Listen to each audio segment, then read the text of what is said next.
All right, so hello and welcome to Create the Future Now, the Innovatology podcast where we explore the latest innovations in tech, AI, health, and entrepreneurship, and how they are shaping the world of tomorrow. I'm your host, Marisa Metsikova, CEO and founder of Innovatology, and the company dedicated to helping individuals and businesses navigate the ever-changing digital landscape. At Innovatology, we believe in empowering people to embrace technology and close the digital gap. Today, we have got a fantastic guest with us to discuss leadership in action, how to cultivate innovation and trust in teams. And I am definitely excited for this fantastic topic because this is also about the innovation inside the team environment. And we will be discussing this with Sarena Diamond. So, hello, Sarena. Thank you. Hello, Marie. Thank you so much for having me. I'm very excited to be here today. Thank you. Can you please introduce yourself to our Sure. audience, who you are and what you are doing? So, I am Sarena Diamond. I am the CEO and founder of Diamond Solution Group. We are a unique consultancy that is really based on 30 plus years of corporate transformation and leadership lessons that came as a result of that. And then over the course of the last 3 years, really been helping leaders grow their skill set as well as their organization's ability to embrace change and to deliver on lofty visions that they have. As I call it, turning your what if we could into way to go team. So I'm happy to talk about all those things and really help your listeners to embrace new ideas or perhaps ponder some of those things that they are struggling with from a leadership perspective.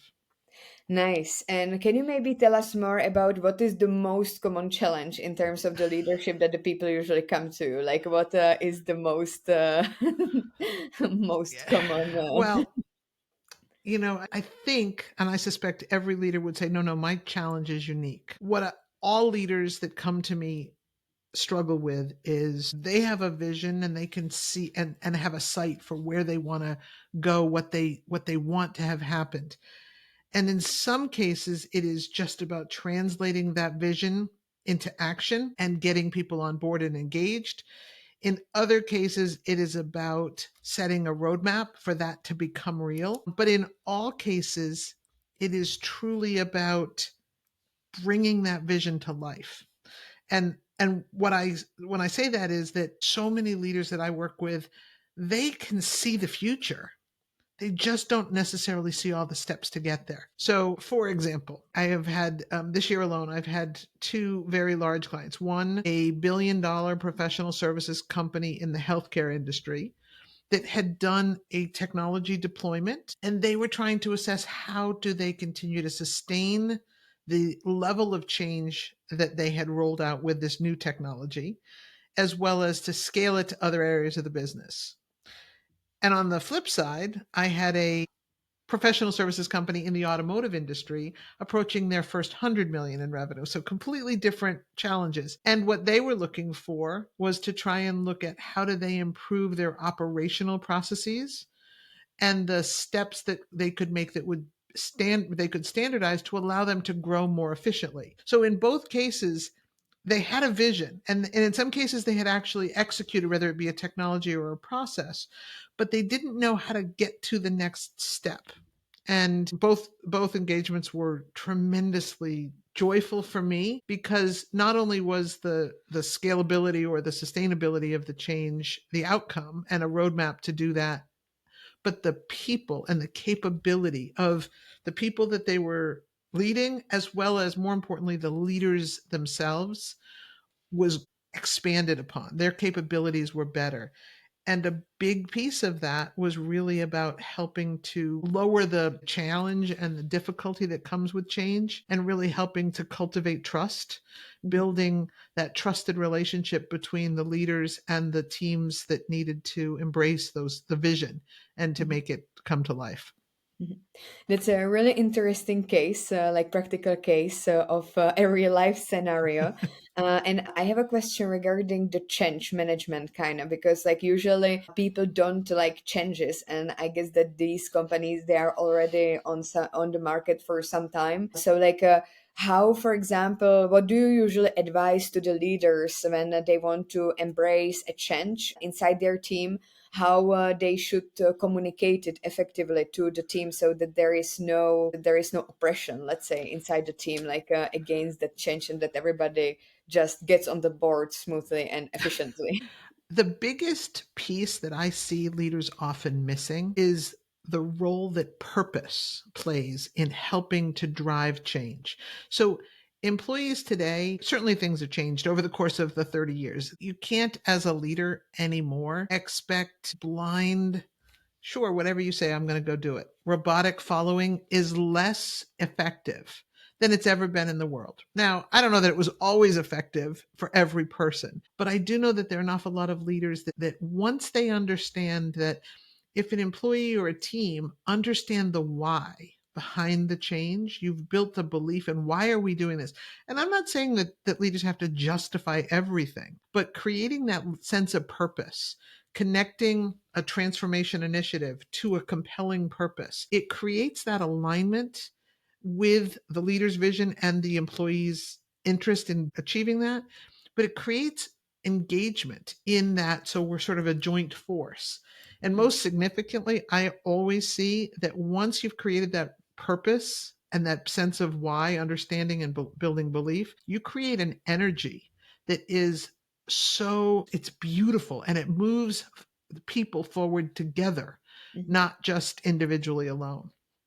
Is it enough to then define the vision and mission as a purpose, or what exactly is the purpose for the companies? The mission and vision are incredibly important. And when you can align that, it's crucially important. But I also think that it's important for companies and leaders to understand that change is going to require that human view, that I often say it's the values that go with that mission and vision. What is it that how are we showing up? Not just what do we need to do, but how do we need to do it? And when you look at that people side of change or the human part, that's where you get a breakthrough in both the alignment and the engagement, the activity around the work. It is truly the reason that I love what I do every day.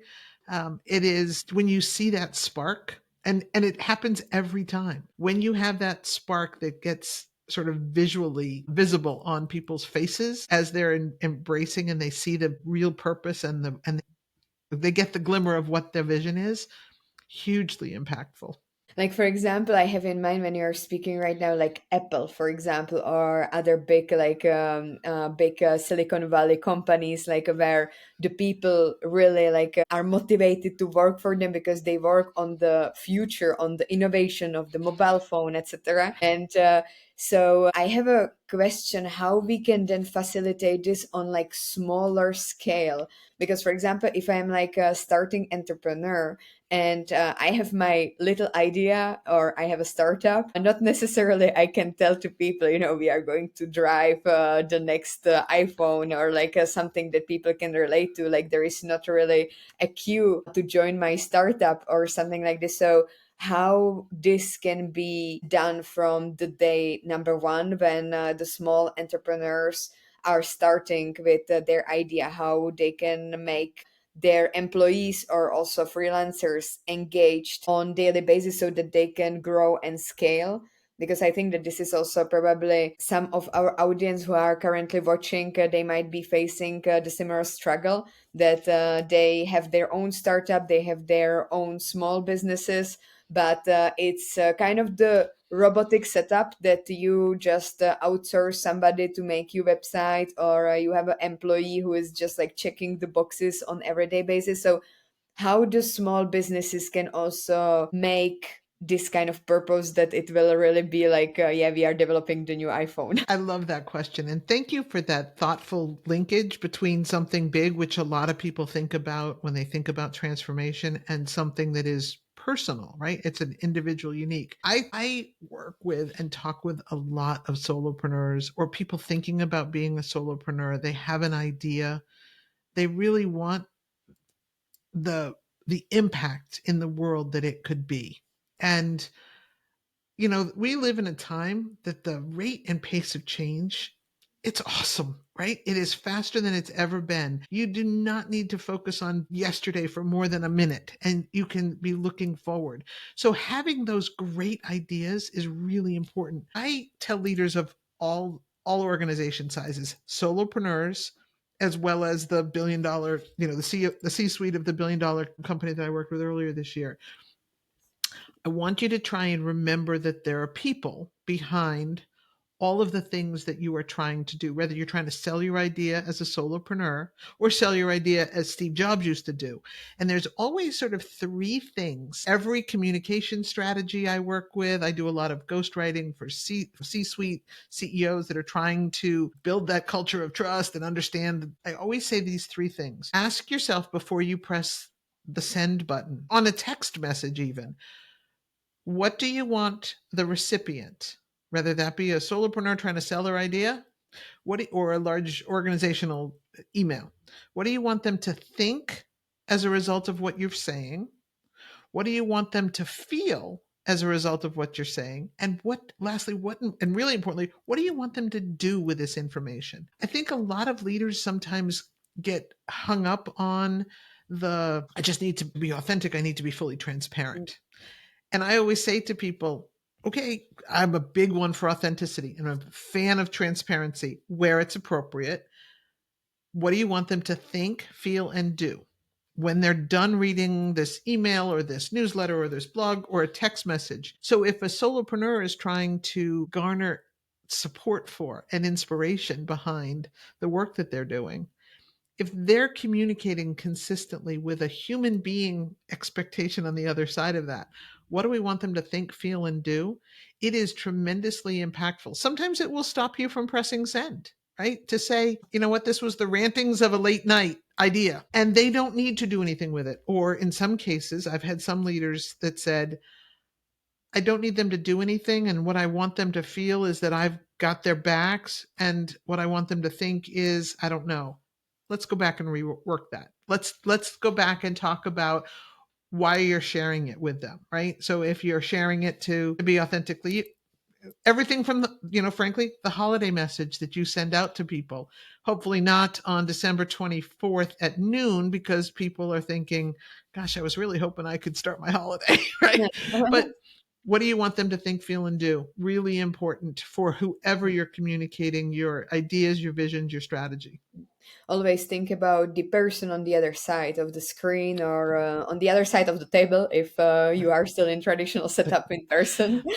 When I was at IBM, I used to coach my leadership team to say, I really wish, we have a spell check button before you send out an email, right? Everybody, or spell check is now automatic. I really, really, really want a so what button, and not being sarcastic. I want to, so what do I do with this? What do I want them to think, feel, and do? And I used to coach my managers, the people that worked for me, to be really focused on that. So what? Like, what do I want? Right? Why am I doing this? The Yeah. same thing, that purpose, right? What's the purpose of the communication? What's the purpose of the innovative idea? That's maybe $1 million idea. If somebody is watching, just can you make the so what bottom? I mean, it's possible to. I can imagine it from the technical perspective, like you integrate the AI, which will like summarize in one sentence what is the emotion that is triggering. I think that Grammarly has something similar that they get the sense of like what the sentiment of your message or your exact text is to some extent, but True. not necessarily it's applicable probably to the professional environment because my Grammarly is usually showing like inspirational or Right. or like the emojis with the hearts. I'm not necessarily like want to do this kind of sentiment in the professional environment.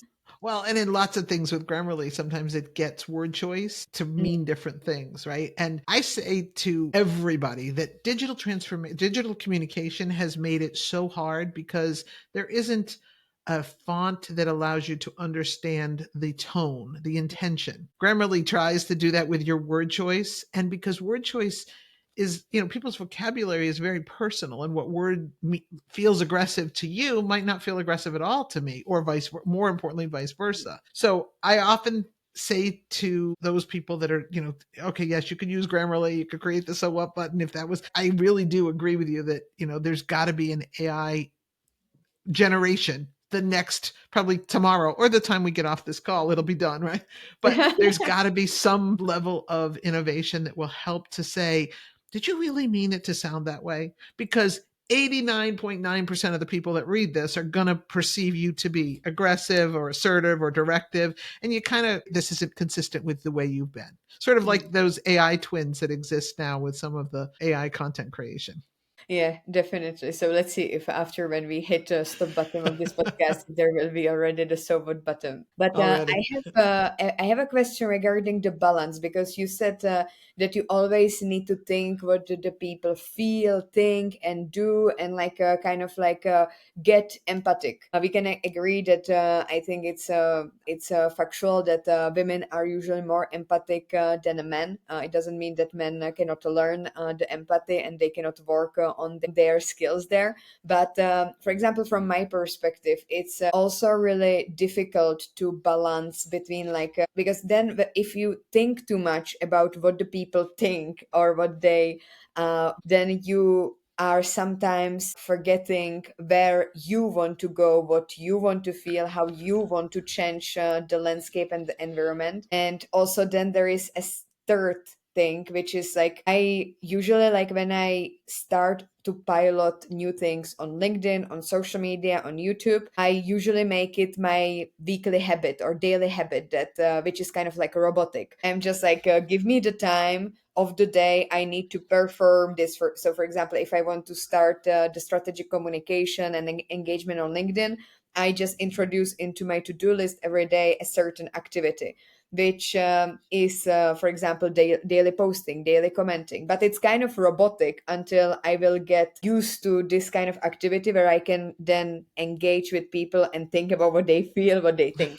But what is then the best balance for the people to navigate the environment between like because it's also many times women are not that much confident because they think too much about the other person. So what would be the best balance between these three? I love that you brought this up only because it's been a topic for quite a while in my circles, and I'm not quite sure why. Women and empathy. And I will tell you this. I mean, I have worked with a lot of leaders. I mean, I worked at IBM for 18 years. I had probably equal number of women and men leaders above me or peers beside me.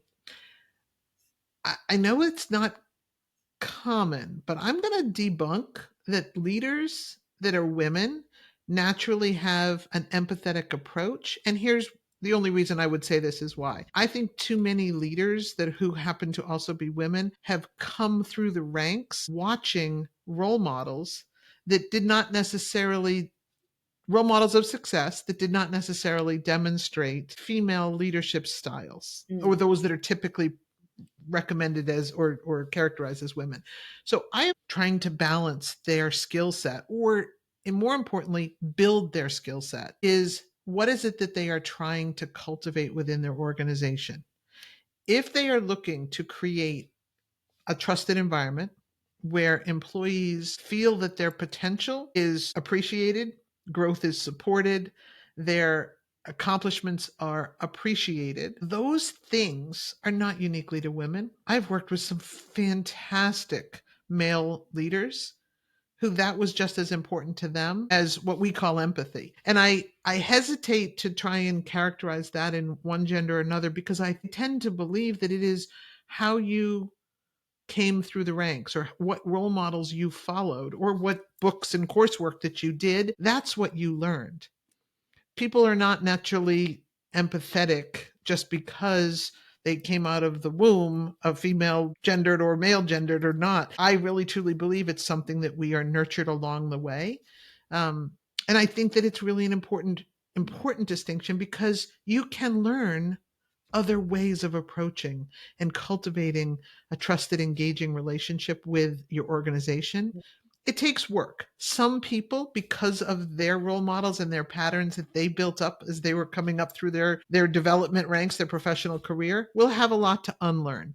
Let me be very clear. I have worked in some incredibly toxic environments, and I talk to people that do. Sometimes those are the exact lessons that you say, okay, this is I'm learning what not to do.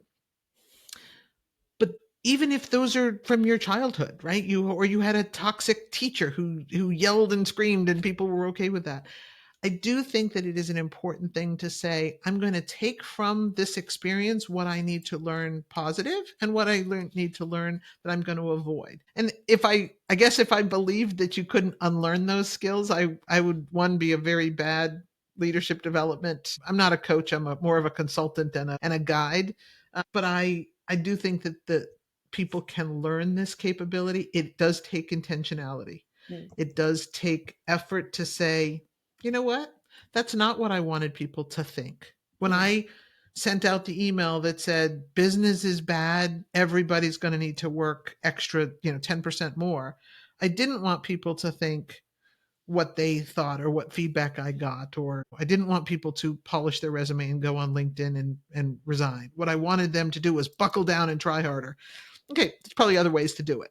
Is it usually with the feedback when this unlearning starts, or like how people can unlearn? What are the steps that drives this transformation of unlearning, and how? What is the trigger of unlearning usually?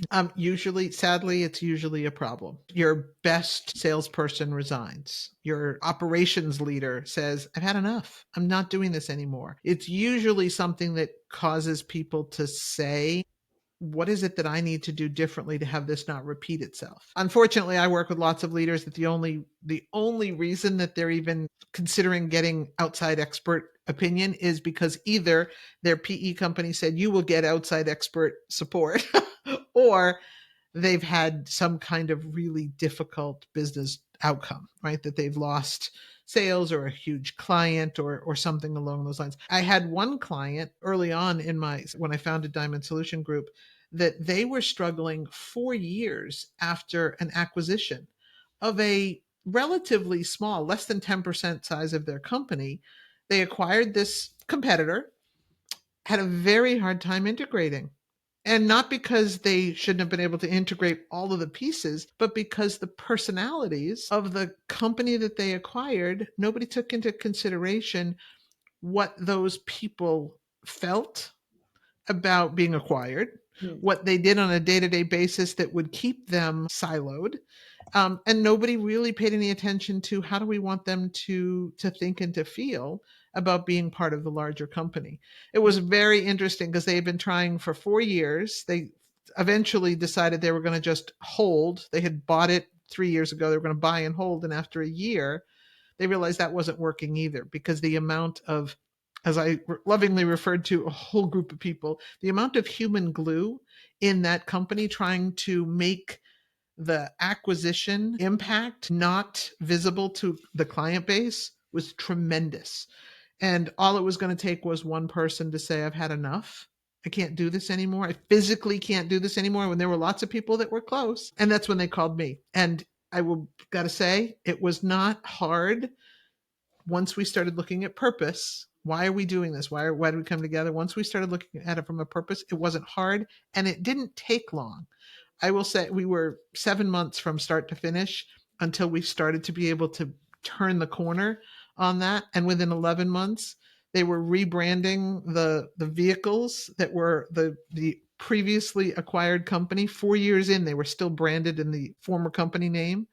And 4 months after that, they were rebranding them to the acquired company. It was a lovely day. So we can say that the unlearning process starts with the acknowledgement of the problem, and then you define and communicate the purpose of the company to the all layers and to all of the people. And then how can you monitor if actually people jumped on the board with that purpose that you have communicated, or how do you know that, for example, in this case, that of the acquiring a new company, if you develop a new purpose that you then communicate to all parties, this is what we are doing now, let's just make a big line between what was before, we are just now, we are one company and we are doing this is our purpose.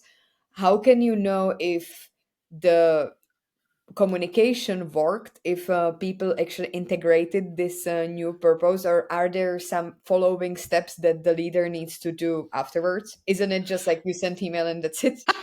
I wish that was the case. I actually tell leaders that their communication, they have to keep communicating so many times that the thought of communicating it again makes them roll their eyes or vomit a little bit. Then they know that they're done. I also tell you that change just to get people's minds changed doesn't make a different business outcome. There are always some kind of systems of record, ways of working, or in some cases, outcome like a consolidated invoice. Mm. You've acquired a company and you're still sending two invoices to the same client. Those are some key simple standard metrics that are way down in the operational life cycle that a leader says, okay, we acquired the company and now we're one, and they sell that to customers all the time. There's going to be more efficiencies, but they're still getting two invoices. There's still two teams of people trying to do that billing. There's still sometimes doing, two teams delivering inventory or something along the operational processes. So one of the things when I help leaders to really take their change vision into something that will be recognized by business value, because let's be clear, it's nice when everybody gets on board.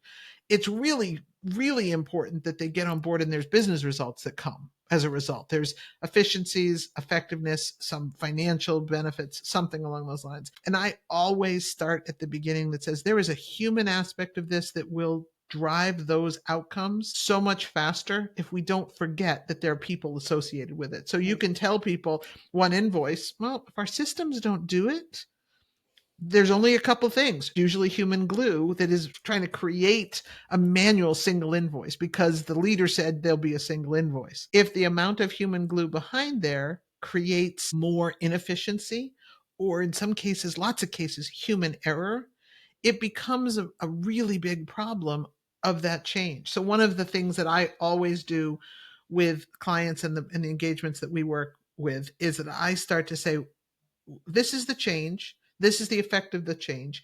And then the question that's really important is, as demonstrated by X, Y, and Z, these portions of the business process. Sometimes it is something so simple as a financial report or a billing statement. Sometimes it is more significant, like usage of a common system, Mm. usage of our common inventory system, so that people aren't in trying to reconcile inventory systems between an acquired company and an emerged acquisition. Mm. Those are just some of the really important, realistic aspects. And I think lots of people, when they think about change management or project management, they think about that portion. They don't necessarily think about the entire, how do you change the ways of working, the way people are actually working, that then are recognized in these systems or these outcomes in these reports. It's really interesting what you said about the software and that this might also drive the problem. And I was just thinking about like technical cultural differences that a lots of time, like especially when there is a acquirance of a new company, etc. Like you might be used to different software than, for example, your new company setup will be using. But it's also happening in the real life to the people, not necessarily who are not the leaders. It's like when you are changing the employment, it's our new normal since COVID times that we there is really widespread of different softwares, and especially it's different in the different cultures in different countries. That, for example, in Belgium we use different communication softwares or applications in our phones than, for example, in US. Like for us, it's a lot of WhatsApp. In Czech Republic, it's a lot of Telegram. I heard that now in Gen Z, it's a lot of Snapchats people are using, even though for me it was super taboo 5 years ago. So it's like there are really interesting technical, cultural differences among the different companies, which might cause also a lot of like technical stress, which is not really taken into consideration when there is actually a change.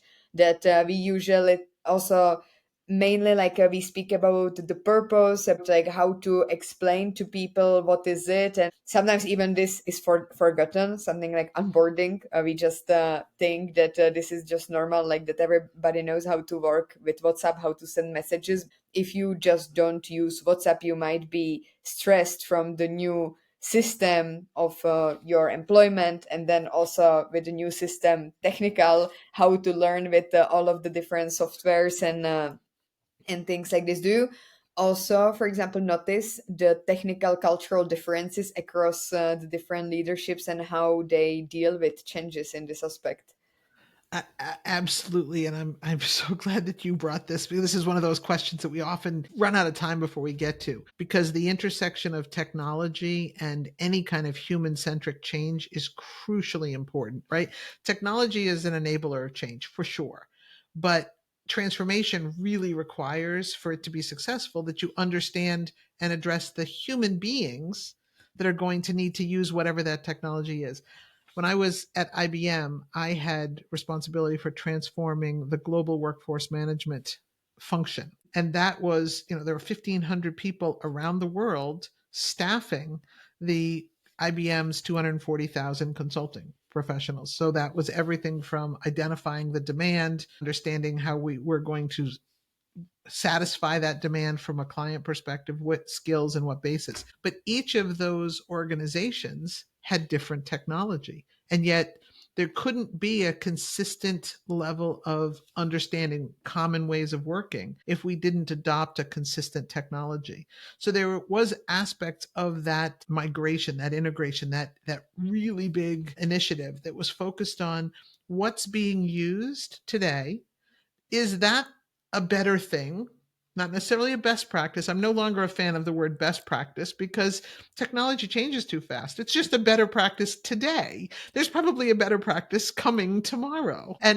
But if we could look at what was the ways people were using technology in each of the various areas of the organization, and where we could land on one, because standardizing is crucially important before you try to simplify, before you try to automate, and essentially before you try to eliminate any of your steps in your business process.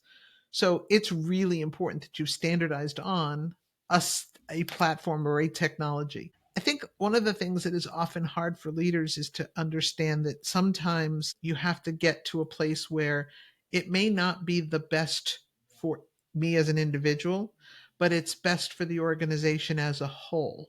Mm, And so while the features and functions of one technology work in Belgium, it may not work the same way in Japan, and for reasons of the organization. And this is where the leader really has to make a decision that we are not an island of one, right? Belgium isn't an island of one. Japan isn't an island of one. And there is no vote process. This isn't necessarily this, in this case of a, transformation where you needed a global technology decision.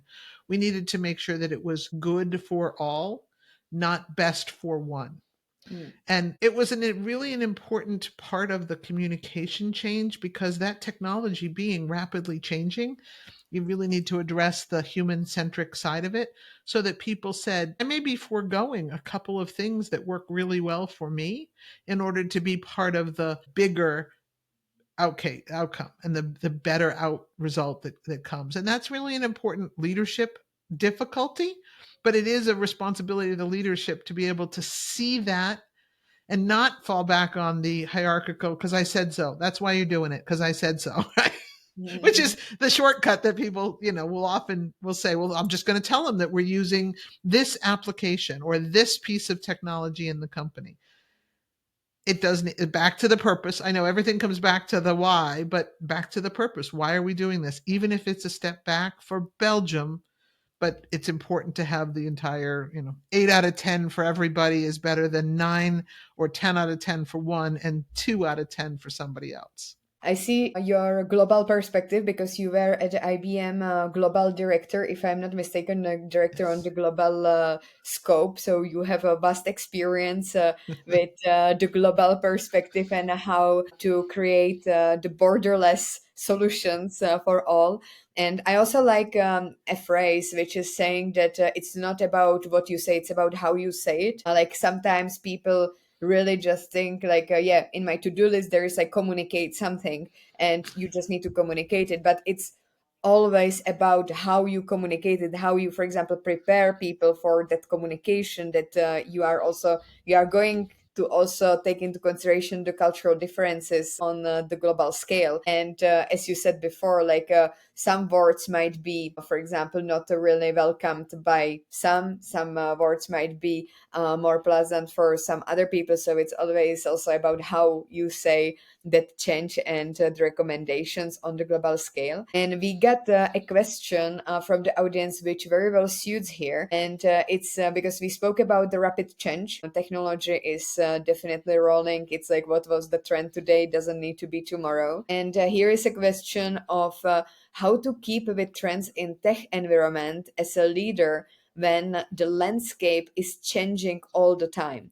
So how you as a leader can navigate the tech environment, because for example, then if you want to make, if I understand the question well, if you want to then make the changes because the trends changes, how you are then navigating it as a leader, because it's also like a lot of people say that you as a company should stick with something. It's also, for example, really big challenge for SAP. This is, I think, a really good example that they have really big customer base. A lot of people, they go with them because they have a lot of partnerships, and just it's like Frankenstein built on SAP, and it's really hard to get out from SAP if you have built your company on it in the 90s, for example. But if you then want to change from something like SAP to something more modern, how you as a leader navigate this landscape to not just literally mess up with everything, let's say. I love that question, and I appreciate the fact that your audience has raised that. I think that one of the things that that tells, and I get that question a lot, the responsibility of a leader. Oh my gosh, the responsibility of a leader.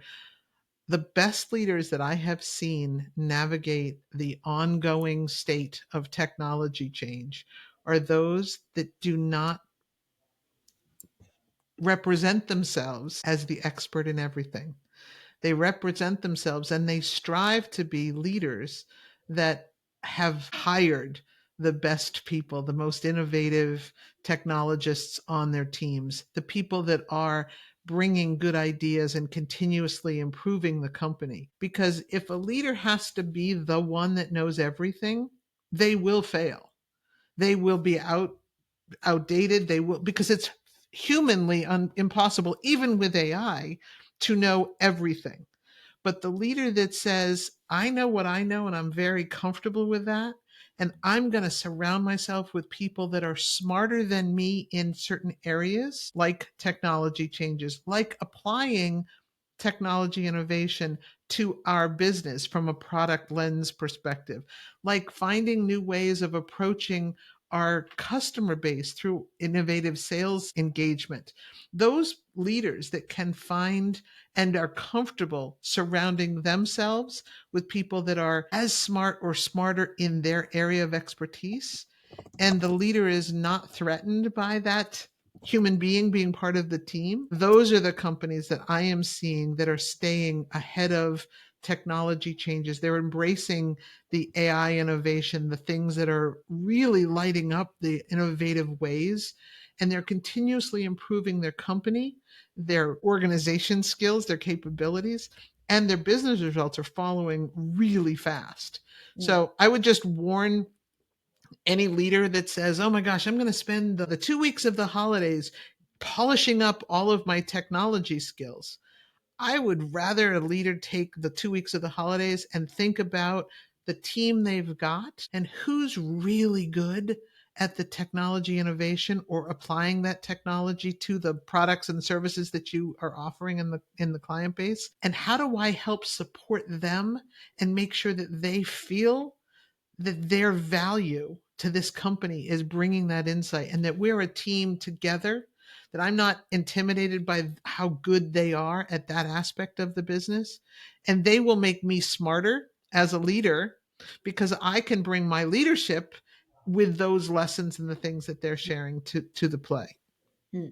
I really like this answer because it also makes the motivation to change a bit the traditional hierarchy in the organizations. I like how you say that the leaders that are comfortable with surrounding themselves with innovative people. I was at the beginning like, wait a moment, like there is also like somebody is also thinking like the other way, because I would always want to like surround myself with innovative people, but then I also open up to like traditional way how some companies are working, that indeed it's like you as a leader in traditional company, they usually want to shine, they don't want to be overshine, they usually want to like showcase their skills, etc. And it's, to be honest, it's killing the company in the innovative ways, because nowadays who doesn't use even like a, it's buzzword, AI is a buzzword, everybody is nowadays using the AI in like how the AI is helping your organization or your company, but on the other hand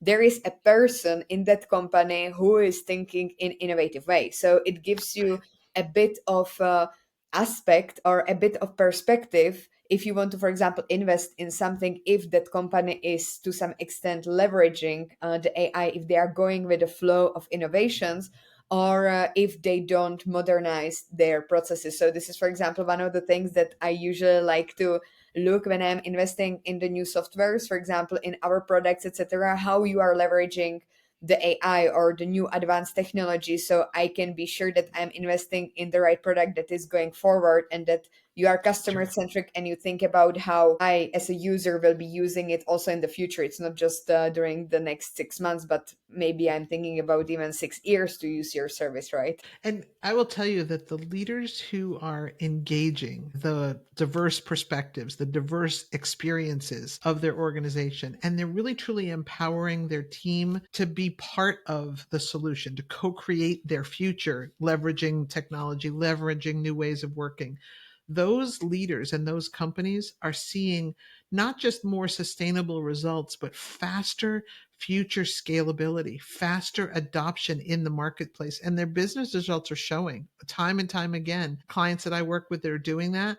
They are outpacing from a growth perspective. They're outpacing from a hiring perspective, their ability to attract and retain their top talent across the board. I am so it's so important that innovation is also in the way you lead, because when you are challenging yourself to innovate and continuously improve your leadership skills, that is focused on that, cultivating trust. How do you do that? How Mm, is it that I am challenging myself as a leader to be better and be purposeful, not be, the, oh, let me go do something that won't deliver value, but you're being very specific and purposeful. Those are the leaders and those are the companies that I'm seeing are just making huge leaps and bounds.